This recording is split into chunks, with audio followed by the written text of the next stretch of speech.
at C4, and I'm very excited because we are going to be talking today about how to secure your Bitcoin. We're talking with certified Bitcoin professional committee members, and we also have a special guest today.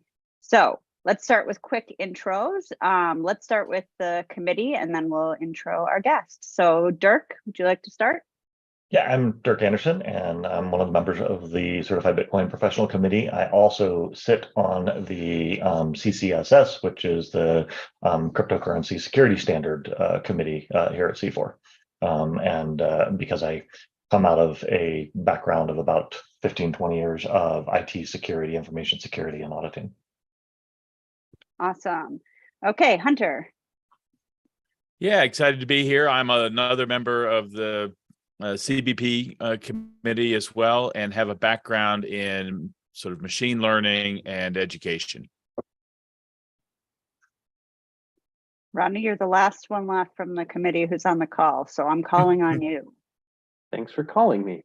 My name is Rodney McInnes. I am the COO and AML Compliance Ninja at Outlier Compliance Group. I have a background in everyone's favorite topic, anti-money laundering. Yay. Yeah, I became a Bitcoin nerd through the expertise within this group and kind of a little bit of research before, but happy to be here again. Awesome. And we're very lucky. We're talking about security, and we have Petri Basson with us today. He is the chair of our CCSS committee, and he's also pretty smart, good at auditing. And yeah, we are so lucky to have his brain. So Petri, maybe you want to give a more formal intro than me just saying we like your brain. Thanks, Jessica. Appreciate it. So, I mean, short background is I've got a background in finance and IT. So qualified as a chartered accountant or CPA, quickly realized that I wanted to get into IT as well. So did 6 certificates in IT and my CISA qualification, and then actually helped to set up a Big 4 audit firm's digital asset practice. So we did all of the tooling that we created, as well as security audits on hedge funds, custodians, etc. And then lucky enough to join the CCSS community, contribute to a great standard, which I think especially these days is really needed. And I think this topic is very interesting for everyone, given what's going on in the world with banking. So looking forward to this. Awesome. Thank you so much. So today we're going to talk about how to secure your Bitcoin, and we're going to do it in kind of 2 chunks. First, we're going to talk about personally, how do you store your Bitcoin? And then if you're an institution that holds onto crypto, what are the things that you should be aware of? What should you be doing? So we're going to start with talking about what we even mean by Bitcoin security. So I want to make sure that we clarify to begin that when we talk about Bitcoin security, we are not talking about securing the Bitcoin network. That has been tried and true, and it has been proven that that is not something that we need to focus on as users. So Hunter, maybe you can give a little info about why it is that we know that the network is secure and our focus is on using Bitcoin. Yeah, I mean, the background on the network security is that over the time period that it has been launched and up and running, there has not been any breaches on the network itself. There have been a number of incidences that have been publicized and talked about, but all of the root causes for all of those episodes and incidents and any sort of loss of Bitcoin has come down to the practices around the individuals and or the organizations that had been leveraging Bitcoin, which I think it reinforces the importance of this topic. And in a lot of the conversations I have with startups and even established companies, one of the hesitations to getting into the space or even sort of investing more in the space is an uncertainty and a lack of clarity about how to handle the security and the custodianship of the currency if you were going to participate in the ecosystem. Yeah, and one of the, oh, go ahead, Dirk. I was just going to say, I think that's really important, right? Because the headlines that you see in the newspapers are, Bitcoin hacked, or even, Ethereum hacked, or, what, right? And there have been some cryptocurrency networks that have had some problems, but the Bitcoin network, those are generally because they've tried to do some really fancy things. But what gets hacked is not the Bitcoin network; it's the exchange that's storing a bunch of Bitcoin. It's the bridging software that is converting one cryptocurrency to another cryptocurrency. It's all these off the blockchain tools that interact with it that can be compromised, and as a result, the cryptocurrency can be stolen, but it's not the actual network itself, regardless of what the newspapers say. But isn't Bitcoin dead? That's what I keep hearing in the newspaper. Okay, so I also want to talk about when we're talking about, okay, so we've said that it's not the Bitcoin network that we're focused on for security. We're focused on actual users of the currency Bitcoin. So if you are using the network and you're trying to send transactions and whatnot, there are some key pieces that you should know in terms of how people are holding the Bitcoin. So there's self-custody, and then there's using a custodian, and that's kind of a broad generalization. But Rodney, could you break down the differences between self-custody and trusting a third party? Absolutely. So you get into the fun phrase that you probably hear a lot if you've been in the Bitcoin space for more than a week, which is the not your keys, not your coins. And that is to say that the private keys to the wallet, if they aren't in your possession, then it's questionable you kind of have an IOU Bitcoin. And so that's where you look at the self-custody piece. That means that you yourself hold the private key to your Bitcoin. Custody being you have someone else who holds the private keys to a wallet where your Bitcoin reside. And I'm not going to get into kind of the nitty-gritty of how that is not actually true, but it's the access to those Bitcoin on the blockchain. And so the self-custody versus the custodial is really boils down to just whoever it is holding the keys. Okay, perfect. And we're going to be putting into the chat in the description some articles and videos that you can look into to learn a little bit more about types of custody and some best practices and things that you can do when you are holding your own private keys. But there is also something that is happening within the cryptocurrency industry in which many users are trusting others to hold on to their private keys. And when we say private keys, what we're basically saying is they're holding on to your Bitcoin for you.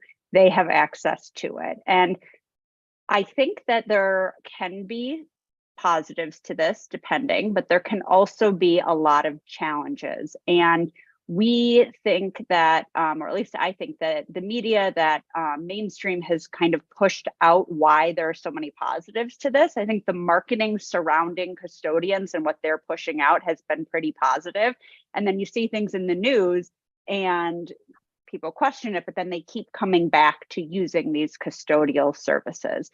So we want to talk about some of the issues within that and some of the risks and what you can do as a business or as someone who uses a business that is holding your Bitcoin, what you should be looking for, kind of what to be aware of. So I think we should start with key management fundamentals. Rodney brought up when it's not your keys, they're not your coins. But Petri, if somebody else is holding your private keys and we say they're not your coins, what are we trusting them to be doing with the keys that we maybe don't actually know if they're doing or not?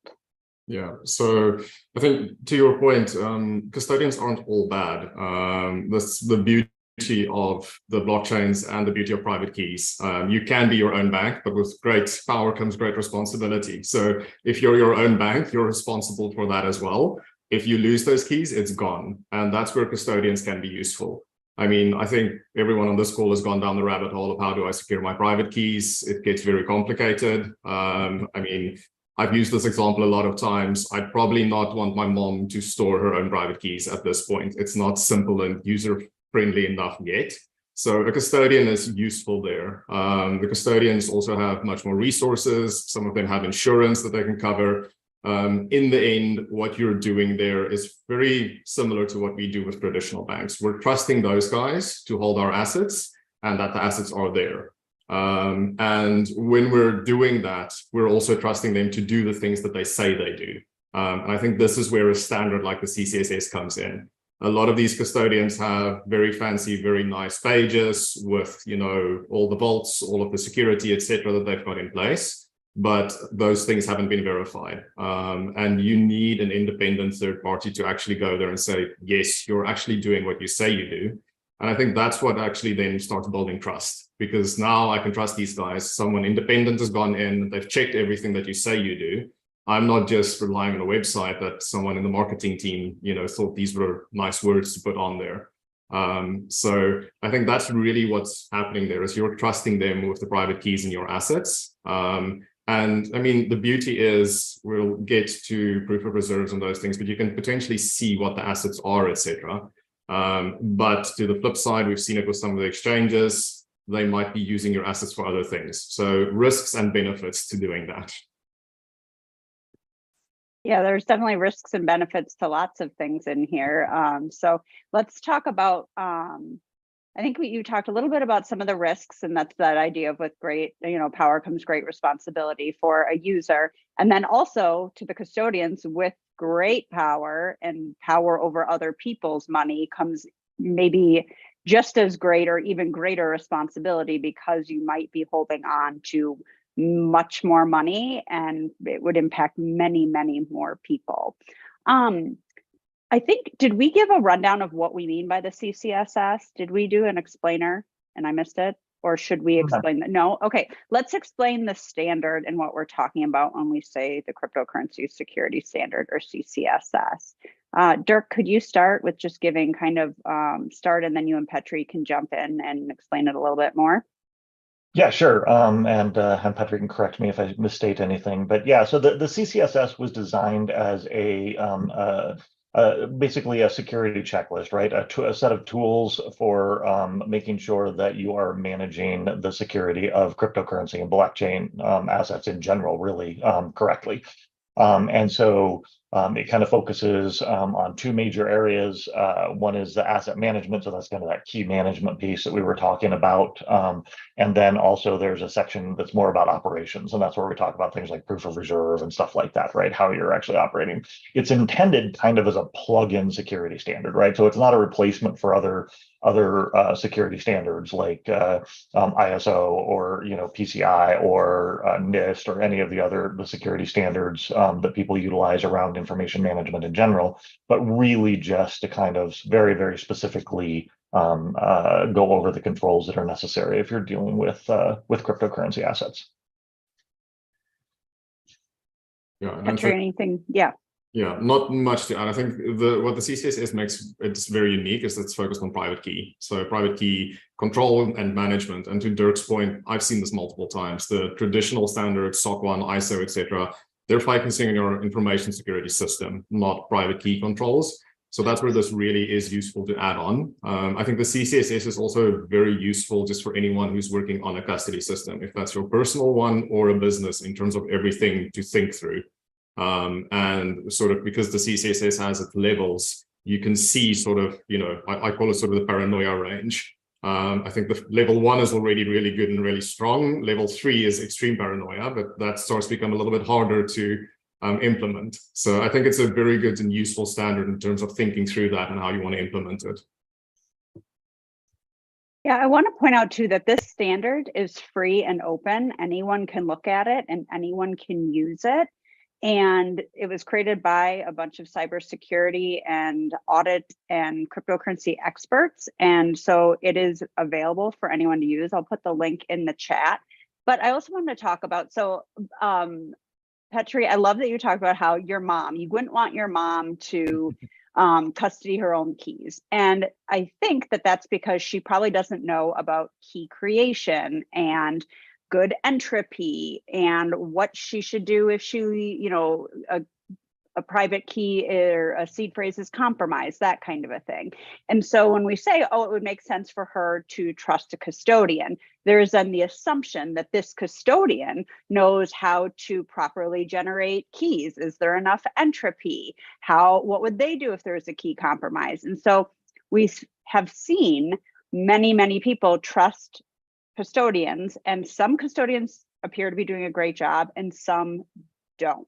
So why don't we get a little technical for a second and talk about some of these aspects that we should at least be aware of when we're trusting someone else, and how we even know if they're doing this. So Dirk, do you want to talk a little bit about key creation, entropy? And I think you have an example that you've talked about before. Yeah. So, I mean, we are talking about cryptocurrencies, right? So at the end of the day, it does come down to a lot of fundamentals with cryptography, right? Cryptography is what secures the blockchain, and your generation of and holding of your private key in order to access the crypto that's in your wallet is what we talk about, or what we're talking about when we say, not your keys, not your crypto, or not your keys, not your coin.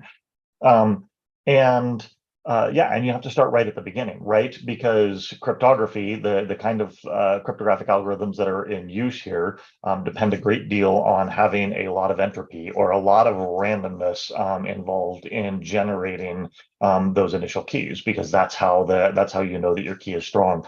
And one of my favorite stories, and this isn't really so much about a custodian, but it even starts just with like wallet products, right? So like your software wallet products on your phone and that sort of thing.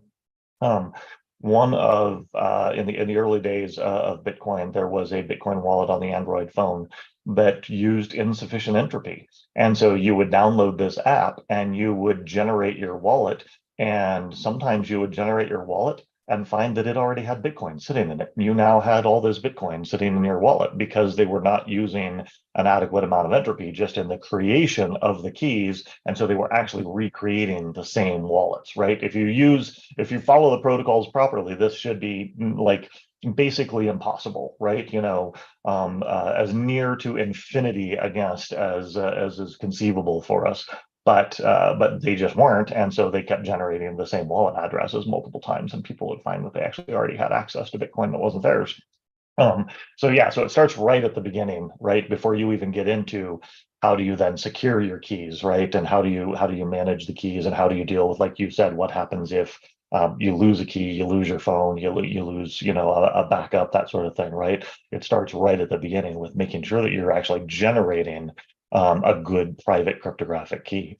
And so that is one of the first things that the CCSS looks at when, if you go into audit a third-party custodian or something like that, is how are they going about generating their keys?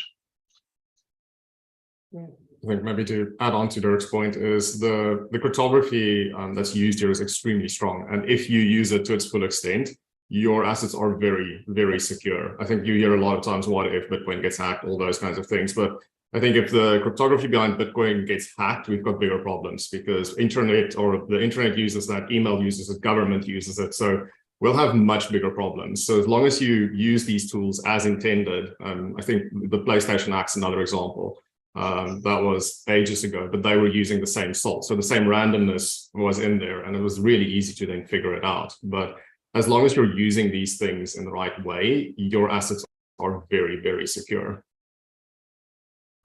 I think that's funny, the same argument you hear people say of like, well, what happened if the internet goes down? Like, well, there's going to be larger problems than just Bitcoin if the internet goes down.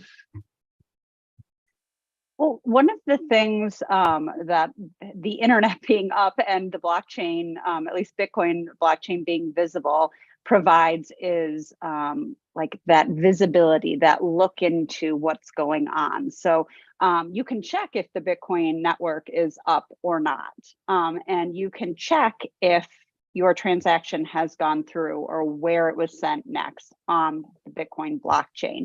So I want to talk a little bit about how we can see what funds are on chain and what that looks like. But before we get into some of the details about proving if there's funds on chain, Rodney, could you just give us a little bit of a rundown about on-chain visibility? So what are we able to see and what can't we see when we're looking at Bitcoin blockchain about transactions themselves? And Hunter, jump in here too. One of the neat parts of blockchain technology is the public nature of the information. So Petri mentioned before, talking about proof of reserves and stuff like that. It's really neat to be able to look at, a company says that they're accepting transactions. They say that they have this or that. You should, in theory, be able to go and verify that by looking at a wallet they claim is theirs. We'll get into more of the complications as far as proof of reserves that go, but the visibility is interesting because you're looking at, a ledger of all the transactions that ever occurred on Bitcoin, which is pretty neat. It's also slightly terrifying in that where I go to buy a coffee, I don't want to have the history of all of my transactions and my 10,000 Bitcoin wallet balance, showed to anyone else. Yeah, thank you for laughing, Jessica. I was muted, but I burst out laughing immediately. Showed to anyone else that is just giving me a coffee. So there's trade-offs with all of that, but the visibility piece is really interesting when it comes to a verification side of things, and this is some of the power of when you talk about accounting and like a triple verification. So 3 different people looked at it and say that it's true. Well, this is a little further beyond that. And I remember one of the early Bitcoin meetups talking to someone who worked in accounting and was like, this is going to change my industry wildly, because there's no need for much of anybody to do this officially, let alone 3 different people. So it really kind of turns the visibility piece on its head, because it is publicly available. What gets hard is connecting it directly to a person, a company, whatever. Yeah. So we can't connect necessarily to somebody. If you already sent it to somebody and their address, you can. But why is this on-chain visibility like you said, Rodney, the accountant, said this was going to change everything, but how has this visibility changed our ability to trust that our funds are on chain, or to trust that someone else is keeping our funds on chain? So I didn't ask that very well, but basically what I'm trying to get at is, if we're using a custodian and we've purchased Bitcoin through them and they're holding on to it, is there a way to check and see that your Bitcoin is on the Bitcoin blockchain in the same way that you can if you buy it and hold and send it to yourself and you have your own keys? What's the difference? I think the main difference is, for the most part, that you control those keys. So if it's a company saying that, like, we hold or control this wallet that holds X amount of Bitcoin for our deposits, there's still an element of trust within that's the person. And there are ways to, cryptographically sign a transaction to show that you're in control of that particular wallet. So you can start to remove a little bit of the trust, but there's still an element to it. And Petri might be able to speak better to kind of the functionality of that, especially when it comes from an accounting perspective, having a bit of an accounting background, and kind of the proof of reserve side of things. Yep, happy to jump in. I think you raise an interesting point, especially with the accounting, because for anyone who studied accounting, you've got dual-sided accounting, and an expense on my side is an income on someone else's side. So you've got 2 sides there. By adding the blockchain, you've got a transparent sort of third ledger that proves both sides of that. So in traditional financial systems, you've got auditors, you've got listed companies, they've got audit requirements, a bunch of people go in and they check everything.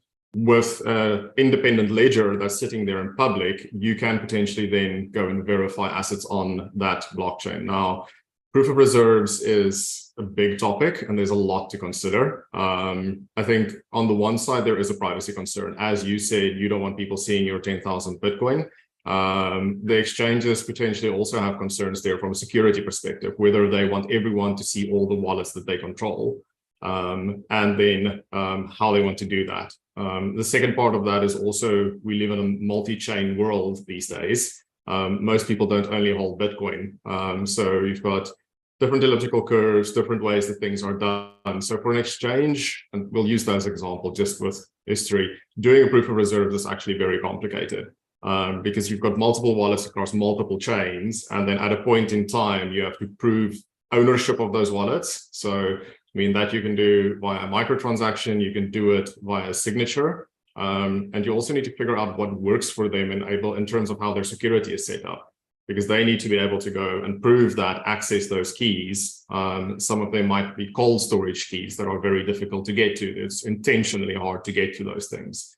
So I think the proof of reserves concept is very powerful. The implementation is hard. And then what makes it a little bit more complicated is the world we live in is the proof of reserves just shows you the assets. So this is the assets that they actually control, but you don't know what the liabilities are. If I've got, $5 billion of assets, but I've written out loans of 8 billion, we're not going to talk about fractional reserve lending in the banking system, which is much worse. But it's very hard to actually figure out what those liabilities are. And from an accounting perspective, I think that's where there still needs to be someone that goes in independently, performs the right procedures. We can get into unrecorded liabilities, all kinds of things that people can do. But I think proof of reserves in its current state is that first leg. You're looking at specific wallets, and that's what you've seen with some of the proof of reserves out there. They've selected specific assets and said, okay, my Bitcoin is X. Going down that list of all the assets on the exchange is very hard, but I'm sure we're going to get there. The tooling in the industry is becoming very strong. The understanding of how everything works is definitely improving. So I think we'll get there, and that's really going to add back trust because I think at the moment, trust is waning in the traditional financial system, but unfortunately in the digital asset industry as well. We've had quite a few big blowups due to centralized parties, human greed. If we can add that trust back, I think for everyone, that adds a lot of value. Yeah, and I think one of the interesting things to your point, Petri, about like the tooling, right, is that ultimately, while like you said, right, it's not like you can just say, well, everything's in this wallet, and so that's the proof of everything, right? Because business isn't that simple, right? The business is never actually that simple. But the nice part is ultimately there should be tooling that actually can demonstrate and trace all of that, right? If you can prove that you own all these wallets and that this moved from here, you should be able to actually see that because of the transparency, at least in, say, the case of Bitcoin, of the network, right? Unlike in many ways, the actual, traditional banking system, where there's an awful lot of currency that exists only virtually, right? That just exist in between different repositories and banks, and some that, some currency that is created but, is never printed, right? Only a small fraction of dollars are ever actually printed. Ultimately, you should be able to trace every single Bitcoin or fraction of a Bitcoin back to an address on the blockchain. It has to exist, or it doesn't, right? And so it's a matter of us building out the tools and the processes to be able to actually demonstrate that over time. I think the exciting thing here is that you can start building live reporting. We're not quite there yet, but to your point, with the traditional banking system, if you're sending a wire internationally, that's going to take a few days. But you can start building tools to say, at any point in time, let me quickly go check, what the assets are. I think the flip side, and this is what we sort of saw with the banking system recently, is if there are big movements, because it's transparent, people see that and rumors start, and I think that's what's interesting with the world we live in, is rumors run much quicker these days. I read a very interesting theory a while ago that said the banking system and sort of the risk barriers, they've almost assumed that it's going to take 2 or 3 days for a run on bank. With Twitter and communication these days, it's much quicker because news just spreads much quicker. And I think that's the sort of the dual-sided sword over here. The other end of this is you can see those transactions. If a large client moves a lot of assets, people will see that, and you might have some rumors running, etc. which is difficult. And I think that's hard to manage for any exchange or custodian. I think that's one of the, I don't know, neat, like as an AML nerd, that's one of the neat features is, I mean, you've got folks like, I'm not going to mention names, but there's a gentleman or a Twitter account that is like an internet sleuth, and he tracks crypto, transactions down and calls people out on stuff that they've done. Like it is fascinating to watch what this guy can do, or this person can do, with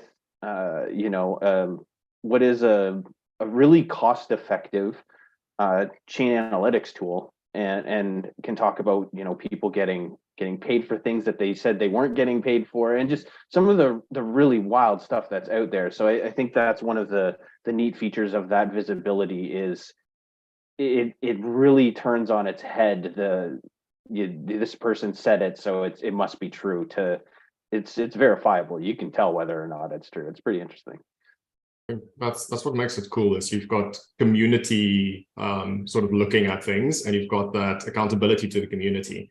It's the same thing as I use this in some of my presentations. Microsoft has a few thousand people making Microsoft secure and working on it. Bitcoin has the whole world trying to break it and making it secure. And you can have the same thing with these types of institutions. There's a lot of these, sleuths, guys that just love doing this, and they're keeping the other guys accountable. It's not a private company where maybe once a year or quarterly, you get a peek into what's going on behind the scenes. Every year, you can actually see what's going on, and there's a lot of people who can do that. And because of that public nature of Twitter and Reddit and things like that, where you can post pretty much whatever you want to, you can call people out on things that if you were paying a firm to do internally, and they come back and they're like, here's your giant security hole that you missed, or here's all the transactions that you didn't report and stuff like that. Like, that's not public information, and you're not likely to go share to be like, oh, by the way, we made a big mistake, which like good companies will, but not all companies will do that. And so that's one of the benefits of it. It kind of puts people to task to be on top of the issues that exist where they're found, which is kind of neat. Yeah, we've talked about the risks a bit, but Hunter, I wonder if you would be willing to do kind of like an outline of what the risks are, just kind of put them out there. What should we be thinking about and looking for? And then let's get into some of the different ways that we can solve for these. And I mean the risks of using a third-party custodian, so that we can kind of track some of this solving, how we can solve this. So I'll tee it up, and then let Dirk and Petri can sort of jump in. I think especially was talking about earlier in terms of having one of our parents or our grandmother or sort of even friends and family, what do they have the technical competence to take on in terms of self-custody? And, because there is a lot of understanding, because I do think the tool set for individuals hasn't evolved to make it super simple to solve a lot of the technical problems for the novice. And so, Jessica, you mentioned earlier, I think it's really important that we do think about this range of custodianship, from complete self-custody to sort of completely outsourced custody. And for me, that spectrum all is acceptable, because we have to, I think, as a community, welcome people in where they want to get started, and then allow them to understand the trade-offs, and for them to figure out where then they want to participate.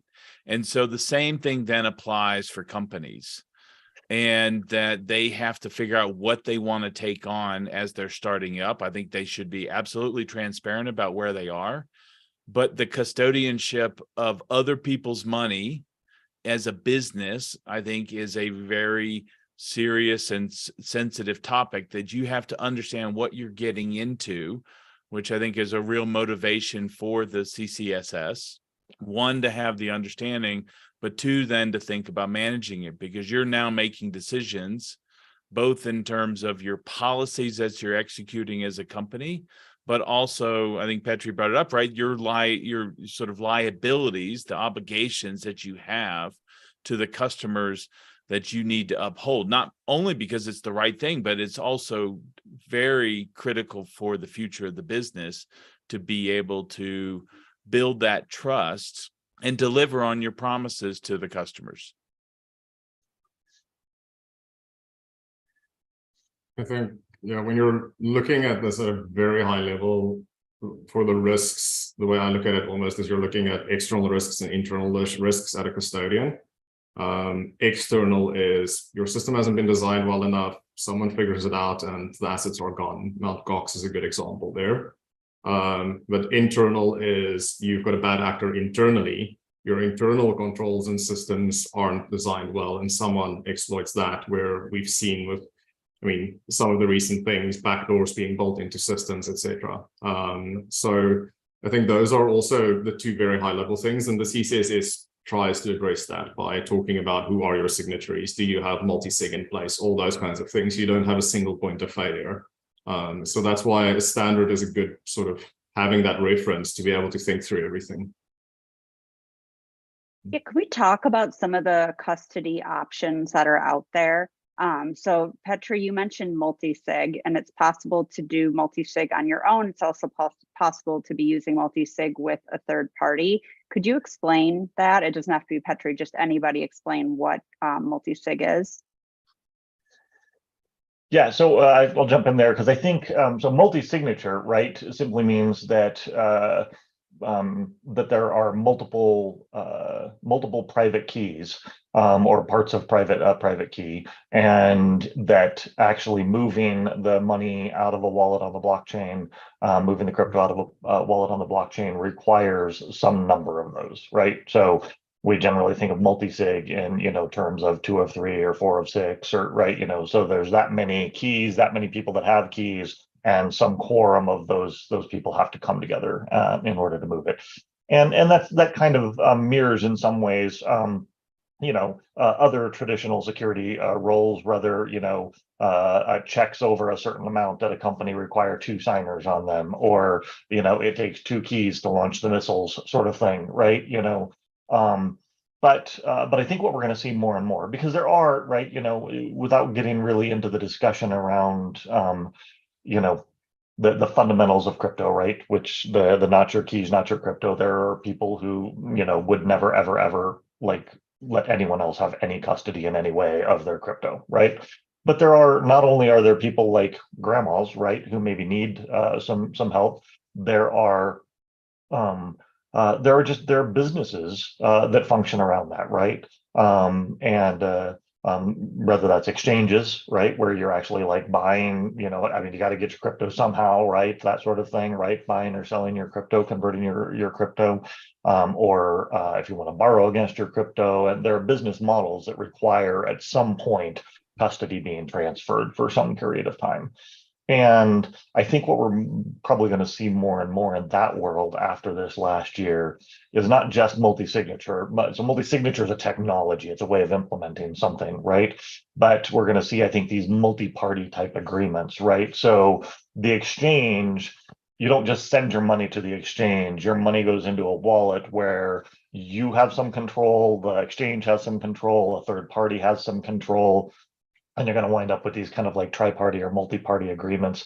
And so then when the exchange executes and does what they said they're going to do, then 2 of those parties get together and actually move the assets, because now they belong to the exchange, right? Because they've executed, and they've given you they put cash in your bank account or whatever. And so now you can approve the actual move of that, or vice versa, the other way around. So I think we're going to see more and more, because unlike in the traditional banking world, right, where if a mistake is made, if money is moved in advance, you have the ability to claw it back. You can file a lawsuit. You can get, they can be like, no, you have to pay this back, right?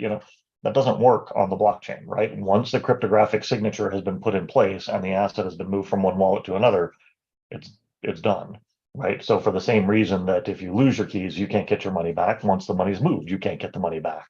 And so I think we're gonna wind up in having to build more controls around moving the money in the first place on the front end of things, and so I expect to see, that's kind of prognosticating a little bit, but I think we're going to see more and more of that, right? How do we manage the security on the front end instead of just awareness and fixing things on the back end? Maybe one to add on there is with multi-sig, the additional keys are also a great backup. So if I've got a 2 out of 3, 2 people are executing, the first person initiates, second person approves. But if either of those people lose their keys, if you've got a third set of keys, you can still recover those assets. So I think from a design perspective, that's really good. We're not saying that people are going to lose their keys, but we know the reality and things happen and edge cases happen. So it's a great way to build in business continuity there as well, because, I mean, yeah, if you lose the keys, the assets are also gone. And for custodian, that's business. Yeah, as you guys were talking about this, I sort of started to think from a viewer perspective. If you're newer to crypto and you're wondering, like, how do I secure my Bitcoin? And we're talking about multi-sig, where I can kind of imagine like leaning back and being like, this is why people use a custodian, because what we're talking about here, it's complicated and there are all of these additional things you can do to increase security. And I think it can feel safer to say, okay, I'm going to trust that this other person or group of people, this company is going to be doing this for me. And then we need to go to, and this is why we're talking about the CCSS, is if we recognize that some of this is extremely difficult for one person to do. So we're trying to use a company to do these things, which is what we've been talking about. How do we then make sure that they're doing these things correctly? How do we take a look at what they're doing in a way that doesn't weaken their security? Because if I was to say, oh, you're doing this, let me take a look at how you've got your multi-sig set up, and like, oh, just show me the keys to make sure they're safe. Like, okay, well, now we're not safe. And so what we're doing is pointless anyhow. So there's this kind of restraint there, right? Where we say we want enough info to make sure it's safe, but if you get too much info, that safety is diminished and security is no longer in place. So that's why the CCSS was created, the cryptocurrency security standard. And the entire intention behind it is that if you're choosing to trust somebody else, how do you know if you can trust them? And that's why this was created. That's why this group of people came together to make the space safer. And so you'll often hear us at C4 advocate for holding on to your own keys and your own crypto. But we also recognize that it is complicated based on what we were just talking about. I think that that's pretty clear. It takes a lot of time and energy. And if you want to either invest in Bitcoin or use it, but it's not something that you eat, sleep, and breathe like everybody on this call, then I can understand why it would make sense to use somebody else. So I think maybe, and let me know if you agree, it'd be good to look at the standard a little and just show what it is, because it is open and free. So maybe we just I'll just quickly screen share so that we can see, let me just jump in and I'll just do a quick thing just so we can walk through it a little bit. So I think even just looking at the table of contents here is helpful to see what is a part of it. So I want to look at this from the frame of somebody who is not super technical. What are you looking at when you see this, and how are we hoping that a company or a custodian is using or doing the things that are listed correctly? Go for it.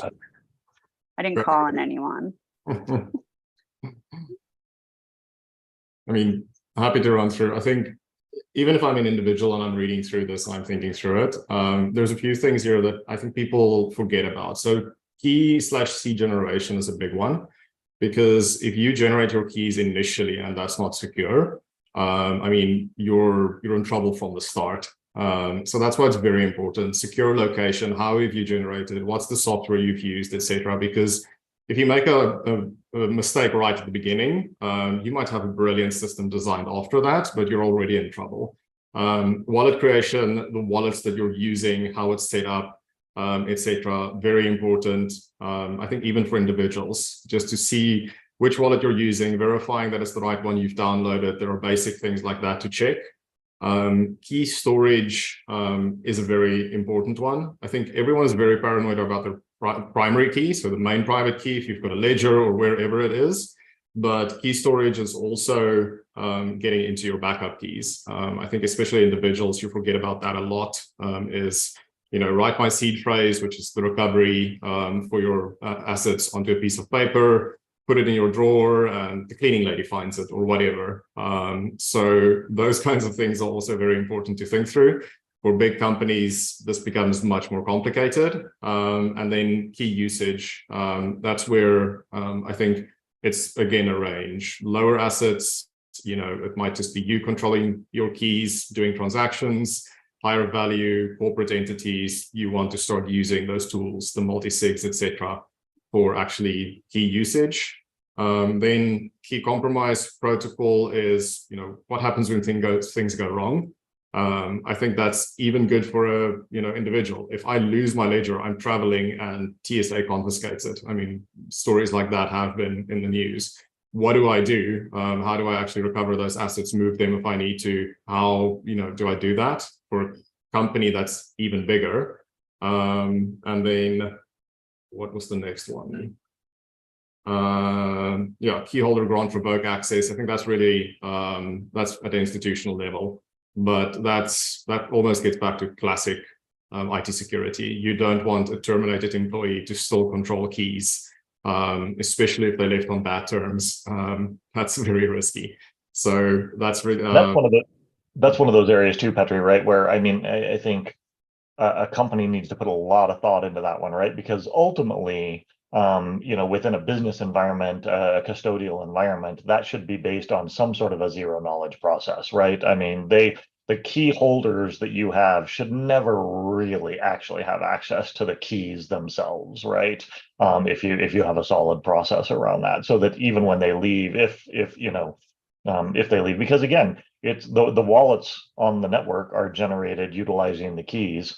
And again, there are some like really clever mathematical solutions that we won't get technical in, like MPC, right? That help address some of these sorts of problems. But it's really important that in a custodial environment, nobody really should individually actually have access to the keys themselves.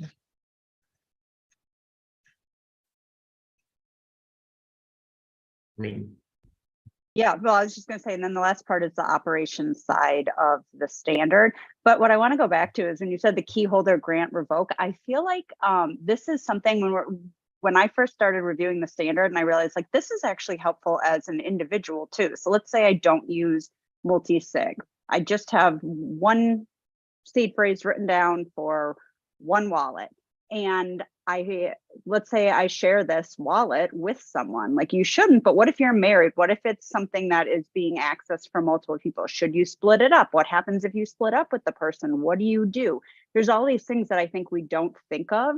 And of course, everyone's like, oh, it won't happen to me. But then if it does, what do you do? What is the next step? How do you get it back if you lose somebody who had it? So there's all of these pieces to it that we need to focus on both sides to it. And so the standard is available for anyone to kind of take a look at, even if you're not working for an institution that custodies or using an institution that custodies. I still think that it is a useful standard to talk about. So what other options and concerns do we see within institutional businesses that are custodying? I think somebody wanted to talk a little bit about the insurance side of things.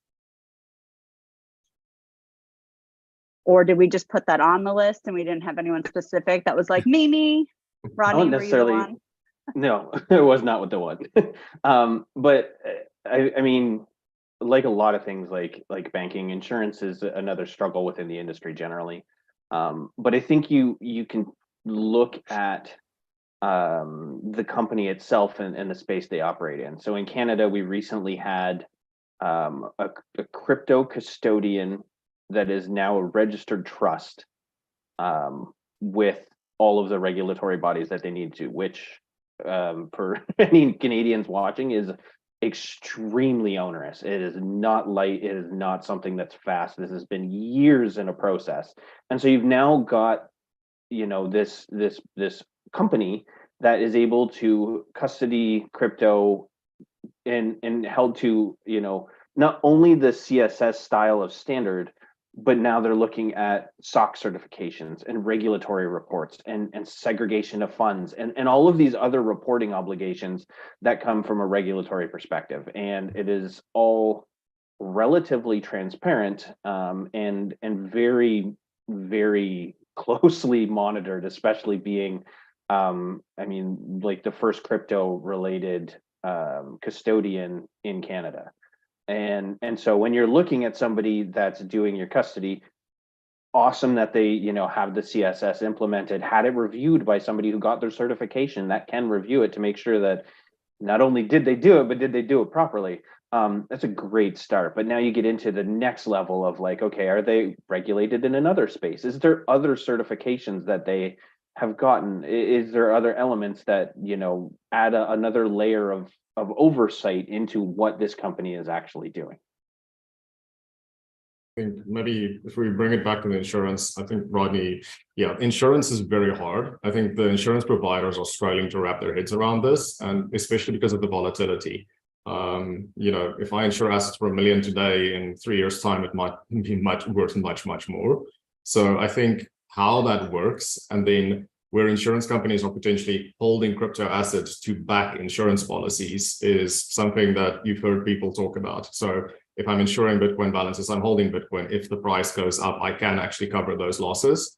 And then, I mean, you've seen people being fairly innovative as well, doing some forms of self-insurance, whether that's setting up their own captive insurance companies, and some people just taking a percentage of fees and storing that sort of as a self-insurance policy. So I think that's the nice thing about this industry, is you see innovation where there is a need to be able to fix some of these issues, but you're definitely seeing it mature. The insurance companies, I mean, the conversations are much more mature than a few years ago, where it's pretty much, please go away, we don't want to talk to you. Now they'll at least entertain the conversation and start going through it. And, you know, there's this assumption that with traditional banking, everything is insured and secured and there's no worries, or maybe there was until recently when people realized that that's not necessarily the case. But I do like to see that it's coming from, you know, the DeFi and Bitcoin spaces as well, and that it's definitely something that people care about. I think it just shows how there are a lot of people who really care about other people making sure that they're safe too, that they're not going to lose their funds. So I want to end because we're getting close. Well, did you want to jump in, Hunter? I was just going to say, I think this is one of the areas that's really exciting for me, and it sort of bridges, and Petri and Rodney had sort of brought it up. I mean, there's this element of participation with the multi-sig that I think there's a bunch of really interesting new business models about how companies are going to be able to design processes to let people participate at key steps that I feel like are more proactive than a lot of the reactive measures we have today, in terms of Dirk had mentioned going back and trying to reclaim the money or claim for insurance. Companies can build products now that allow people to participate in signing things at different stages that are in the middle of that sort of custodial spectrum, that will give people more transparency, but also allow them to participate. And so I think we can see really new financial models and financial products that will meet people at where they want to be on the spectrum, that are just really different than anything we have today. Yeah, absolutely. So I think we should take the last couple minutes to do kind of a round robin quick answer to the question, what can you do right now to increase security for your Bitcoin? What's kind of like the first thing that springs to your mind, and the best practices and things everyone should just kind of have top of mind? Nothing. Everyone's fine. Okay. All right. I'll go home. I'll go first. So I think that for me, right, because we hinted at this, but we never really talked around it, right, from a personal perspective. And this is a reason that a lot of people use trust, and going back to grandma, and making sure that you have a process if something happens to you, right? Because of the way crypto works, right? If the keys are lost, the crypto is lost. So making sure that you actually have a backup of your key and some means, some process in place that you've considered to make sure that if something happens to you, the people that you want to get access to your crypto will get access to your crypto. Whether that's storing the backup in escrow with lawyers or something like that, or and understanding there's a risk when you do that, right? But creating some sort of process whereby your crypto doesn't just get lost. Something. Do something, whether it's reading about it, whether it's watching our videos, whether it's reaching out to your crypto nerd friend and asking questions. I can assure you that when I secured my 10,000 Bitcoins, which I really hope everyone knows is sarcasm, I didn't start with just loading it all into one place. I took a little teeny tiny amount that was like, you know what, if I lose this, if I torch this wallet, if something happens, I'll be upset. Don't get me wrong, but it's not catastrophic. I can still keep the lights on or what have you. So that is my suggestion, is to start. We joke as a company that we took our first Bitcoin payment in 2013. Everyone's like, wow, and we're like, yeah, and we spent it like within the same week, because that's how you learn. You playing with things really helps you learn and understand the things that we talk about that seem really complex. As you start to play with it, they start to make more sense. And so do something. Get a wallet, download a wallet, whatever it is, send a little tiny bit of Bitcoin to yourself, maybe get 2 wallets and send a couple transactions before, like whatever the thing is, start to get a little more comfortable, because eventually you'll look back, a year, a couple years later and kind of chuckle about, I was so scared to do this. Fine. And if you need a partner to work on sending crypto back and forth with you, you can contribute to Rodney's 10,000 Bitcoin wallet. Dirk will post the address. Okay, what else can we do to increase security? So one practical tip that I learned a while ago, which I thought was really great, especially for larger amounts, is just to sort of do 2 signatures yourself. So you might use a digital wallet to initiate a transaction and then sign the other half of it with sort of your, when you get home, with sort of your hardware key or your hardware wallet, right? So that allows you to put space in between. And just as a good practice for if you're nervous about it and you want to sort of have to sign it twice in order to execute it. I think great point so far. I think I'll almost build on Rodney and Dirk's for self-custodying. I think everyone had that first time they do a transaction. It's nerve-wracking, but then you get comfortable with it. But I'd say for self-custodying, make sure you can access your primary and your backup key, and make sure it's secure. So for that primary one, make sure if it's a later device, it's still working. Check it every now and again at least. Make sure you've got access to all of your keys, because that is the worst feeling if you try something and it doesn't work. And then to Dirk's point, have those backups, know where they are, know that they're secure, and have contingencies. If you pass away, someone needs to know, where they are, and you can, build in methods to secure it still, so that bad actors don't get access to it. And then if we're moving to the other side, to the custody side, I think the game over there is diversification. No system is perfect. There's a lot of very smart people that have spent a lot of time, but there are equal amounts of people on the other side trying to break things. So I think try and diversify your assets, so that if something goes wrong, at least it's only a percentage, it's not your full balance. I think the backups is a good call, and the other is like, before you even do a transaction, or maybe if you have 50 cents worth of Bitcoin in a wallet, do a factory reset and see if you can actually rebuild the wallet. That will really help build your confidence and comfort in that thing, to know that like it can go from nothing back to something with relative ease. As you do it more, it'll get easier, but it can be a little fearful or scary when you're doing a firmware update and you open your account and it's like, we couldn't actually reopen your wallet, something's wrong, restart from scratch. And that can be a little scary. Learning to trust the math is important.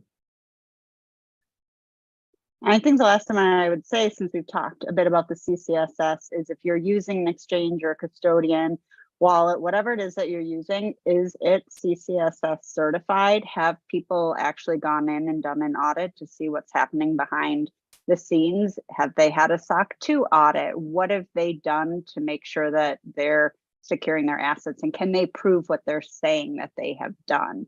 That's a big thing too. We've seen huge companies and lots of people trust others that they shouldn't. And so let's let that be a lesson, and have our new best practices include researching and taking the time to really understand who you're trusting and if you should be trusting them. So we are at time. Any closing comments anyone wants to make before we go? Just a big thank you to Petri for joining us today. Appreciate it. Thank you, Petri. Thank you very much to you guys. I think really fun conversation.